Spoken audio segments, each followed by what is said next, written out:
Well, it's another week of losses on the Lal Street after the market failed to hold the recovery on Friday. The mid-caps continue to outperform the blue chips to post gains of 2% this week. On the Editors Roundtable, we take stock of promoters' stake sale frenzy, which continues, the rise in options trading in India, why textile stocks are in favor, and what you can expect from the big Reliance AGM that happens on Monday. I'm Sonia, and it's a full house today. Prashant, Anuj, Nimesh, Nigel, the OG editors are back on the show. What guys, is the meaning of OG? Original, right? Okay. That's what you are. What did you think it was? Original gangster. That's all of you as well. Very tiring week, by the way. Yeah. I mean, I think by the end of this week, all of us were just happy that it's over. And especially given what happened between yesterday and today. You know, after yesterday's second half, because Wednesday it felt like the market got some momentum back. Yesterday morning, it looked like the market's finally breaking out. And then all of a sudden, yesterday's second half, and I think today, the whole day, the market just sapped you of energy and told you that, no, I'm not moving out of this range. And I think the mid-cap and small-cap action, honestly, was getting perhaps a bit too exuberant. So in that sense, I think Friday was a bit of a reality check, and I think more might be needed over the next few days. But you know, when you party midweek, you feel like the week is very tiring. Did you party midweek, Sonia? No, I don't think we partied midweek, but Prashant has promised us that post the show he's taking us for drinks because he celebrated his birthday the last week. And he didn't tell us he was talking about bricks and all. He didn't tell us that this weekend is going to be celebrated. Prashant, thanks for the, I mean, we're looking forward to it. Post Editors Roundtable. I never got that invite, by the way. He's going to be announcing I said on air, right? I mean, I think, what was that? I think you guys were talking about a treat. I said, we'll do it after Sonia comes back. You were in Bangalore, right? Yeah. So, part of the week. so today's the day. We'll be on the actual table. All five are here. Well, you know, I promise I'll turn up. Let's see how many of you guys turn up. But for the market, right, I mean, it's been a little frustrating also because it's so range-bound between whenever it gets to 19,200, there's buying, you get to 19,500, there's selling. Yep. So in a sense, not too much happened this week. Actually, you know, it's unfair to say not too much is happening. If you just look at the Nifty, it'll show that, you know, we are in a range, but a lot of action in the mid-caps, a lot of blocks happening. I mean, for the second consecutive week, we are seeing blocks of over $1 billion, right? So there's a lot of action outside the Nifty and the sensex. There are a lot of mid-caps and individual stocks which are still doing good. A lot of the PSU stocks have done well, even this week. You know, the momentum in the PSU just continues and it really outperforms. Like this week, on single day, BHL is up 10%. Hardly we've seen a BHL move 10% in a single day, right? So there is still a lot of momentum which is there. Yes, you know, a bit of liquidity is getting sucked out because of this large block, so that's impacting the flows a bit. But I guess, you know, from a momentum point of view, the FI still seem to be quite active.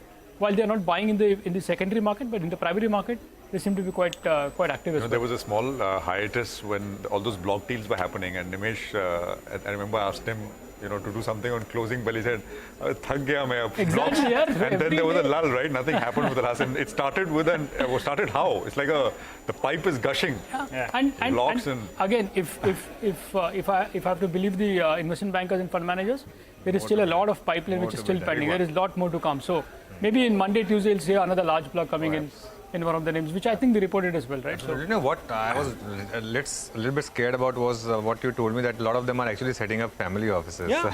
So you know, that got me a bit You scared. want to be a bit aware, beware of that. Beware of that. And actually June and July sort of spoiled us because, you know, we thought that the market just move up. Market can consolidate for long, and that like what the market has shown us. In fact, let's ask our guests. We have Ajay Srivastava of Dimensions Corporate Finance now joining us. Ajay, hi, good evening. Thanks a lot for joining us. Good evening.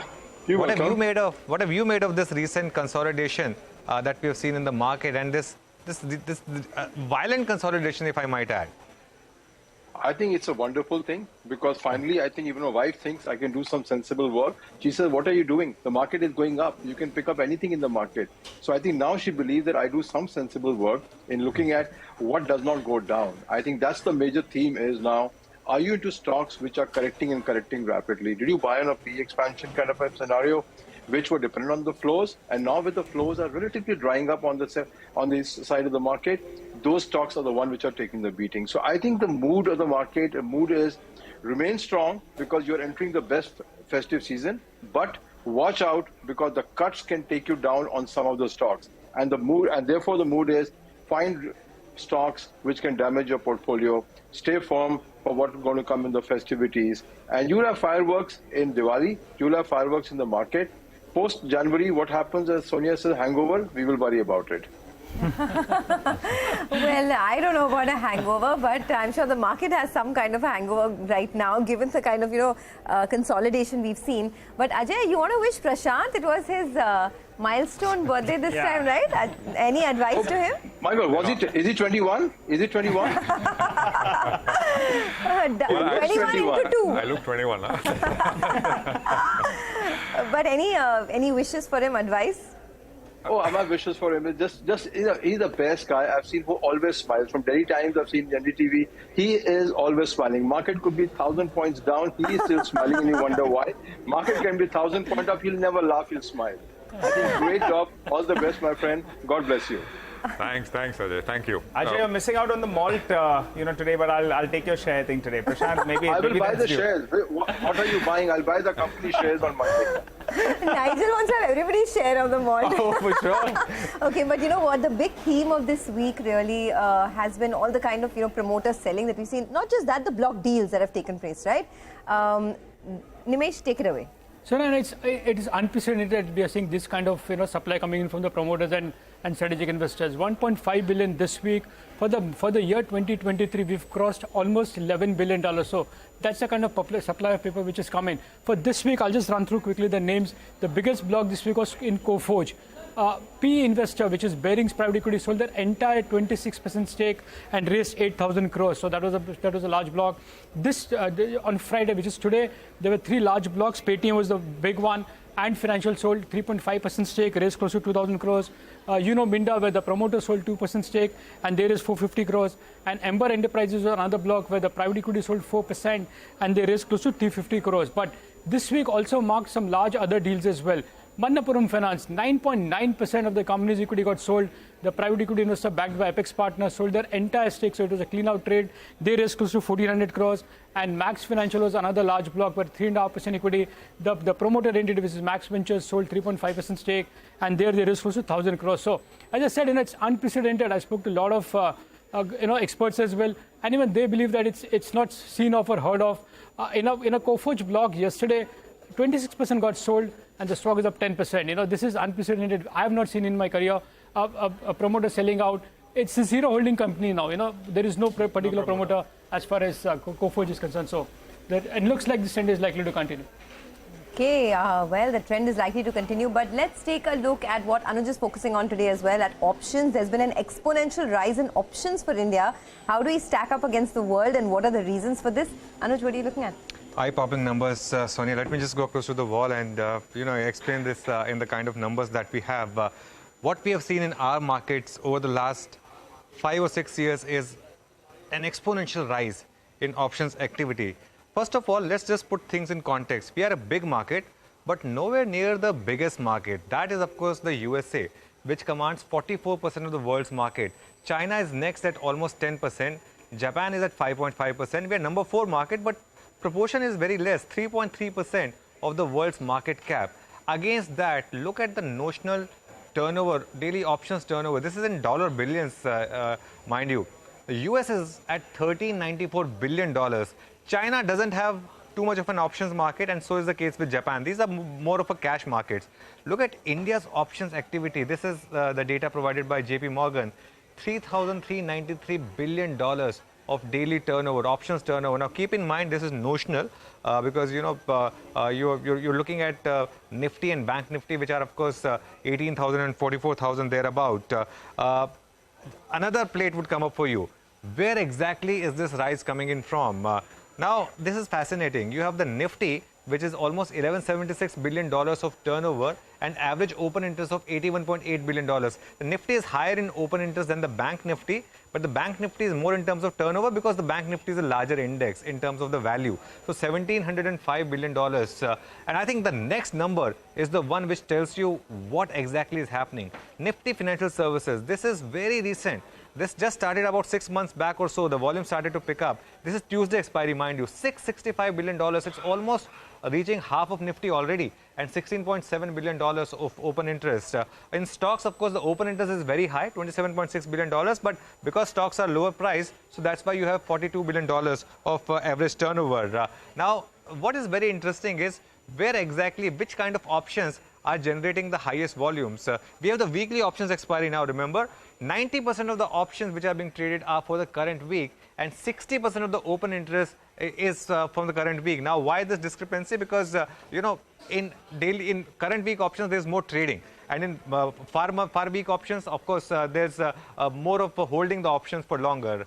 Fin Nifty has seen exponential rise in activity. That clearly is the one which turns out to be the big money spinner for NSE as well. And I think NSE has now smelled that there's an opportunity. What they're doing is they're now changing the expiry of the Bank Nifty, because on Thursday, you have both Nifty and Bank Nifty, while on Tuesday itself, Fin Nifty is generating so much volume. So what is happening?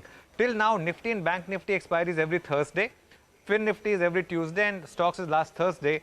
From next month, Nifty stays on Thursday, Bank Nifty moves to Wednesday, and Nifty Financial Services happens on Tuesday. So Tuesday, Wednesday, Thursday, you have expiry, which is going to be very interesting. And of course, BSE throws in its ring as well, and Friday, that will also have expiry of sensex. Now, who's driving this? It's retail and prop desk. Just look at some of the numbers in terms of what retail and prop desks have done. This is volume to open interest. It was 25 times in 2020. It's moved up to 70 times. Compare that to FIs, 10 times versus 12 times. DIs, of course, they are not allowed to do intraday trade, so that's why they're not taking any leverage. DI is 0, and it's now 0 as well. And of course, in terms of volumes versus the overall volumes, you have the retail and prop traders, which accounted for 62% in 2022, and now account for 84% of the overall volumes. And it's catching up in the US and Europe as well. In US now, 25 to 45% volumes are happening on same-day options. This proportion was 10% pre-COVID.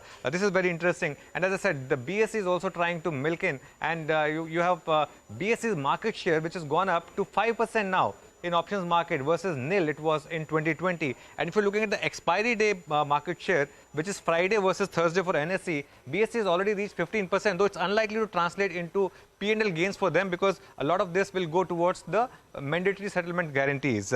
But a word of caution, as you will remember, there was this SEBI report which said 90% of the options traders lose money, and the only ones making the moolah are the brokers and the exchanges, because these are the ones they make money whether you win or lose. But phenomenal rise in options activity, Sonia. Okay, phenomenal rise in options activity. Thanks a lot, Anuj, for that. Well, let's move on. There was that famous saying, right? Or not saying, there was a question which was asked, where are the customers' yachts? Yeah. Right? I think the last thing which Anuj said is that who makes money? Yeah. And I think that SEBI study was very instructive. Actually, 10 years ago, the share of, if you look at F&O, futures was 90%, options was 10%, exactly now it's flipped. reversed. 90% and 15% or so. So big one. Wow, crazy stats there. But let's move on. The textile space is booming, and many textile stocks, whether it's Gokuldas Exports, Himmat Singh Seed, have gained over 10% this week. Nigel, interesting, right? I mean, they've come back after a while. Well, that's right. The textile stocks were buzzing around. So I said, let's focus on a few of these names. And why were they buzzing? For KPR Mills, well, there was that big Fidelity block that took place, 1% odd, which got the stock excited. But otherwise, these stocks were buzzing. So I said, let's put out 6 big reasons why, in fact, they were looking up this week. One is the global retailers, they've reduced inventory. Whether you're looking at apparel segment or you're looking at even the large retailers, Walmart, Nike, all of them, the inventory levels at one point of time, they were looking at destocking. Now the hope is, since inventory levels are lower, maybe they'll start restocking. So that's one point. The outlook, though, that they've given is more or less mixed. Walmart, they had a very good showing in Q2. For Q3, they went ahead and they've raised their guidance.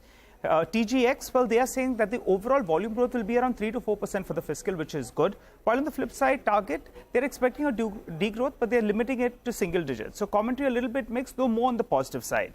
Next up, if we're looking at the demand revival commentary from all the managements that came out, Q1 was a little bit softish, but Gokuldas is saying their interactions with their customers are quite positive. So that's one management. The other one is Welspun in there.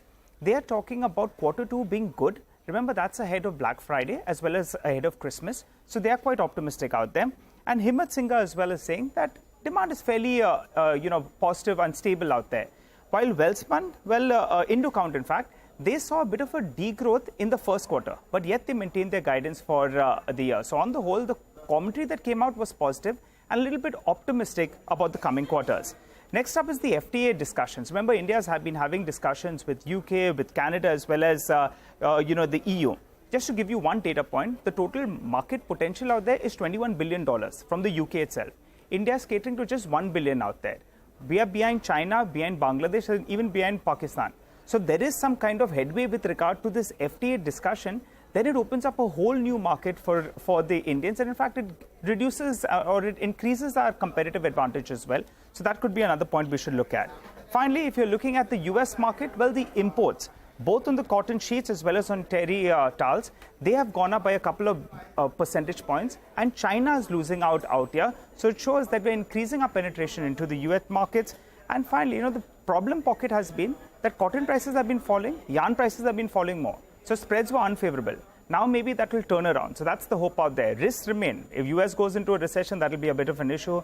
If the spreads don't improve, that will be a bit of an issue. So we're talking about, right, the data is looking very, very good from the US, which is not very, very good news. And maybe they'll keep rates higher.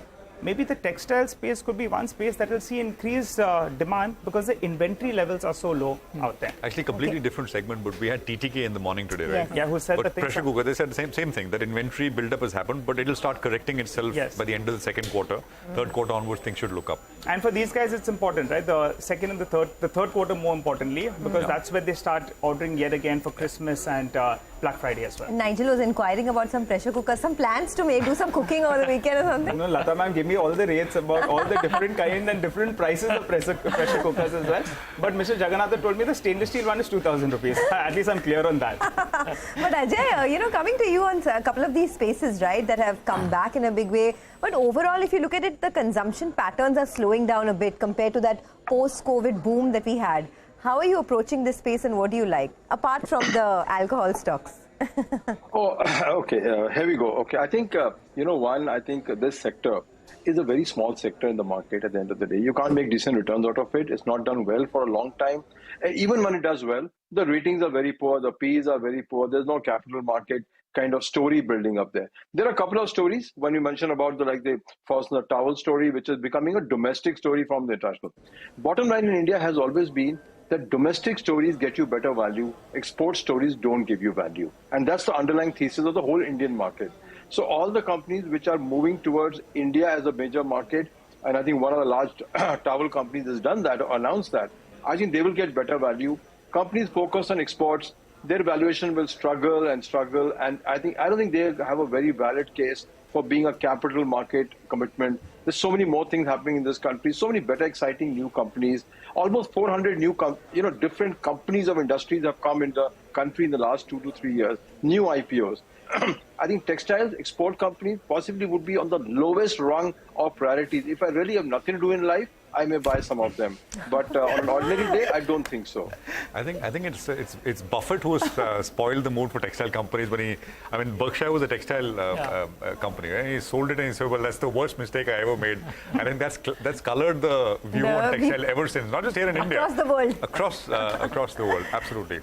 Well, we'll take a quick commercial break here. Ajay, of course, is still with us. We'll come back. Reliance's AGM is scheduled for Monday. And that's going to be a big one. We'll get you key expectations of what to watch out for when we return.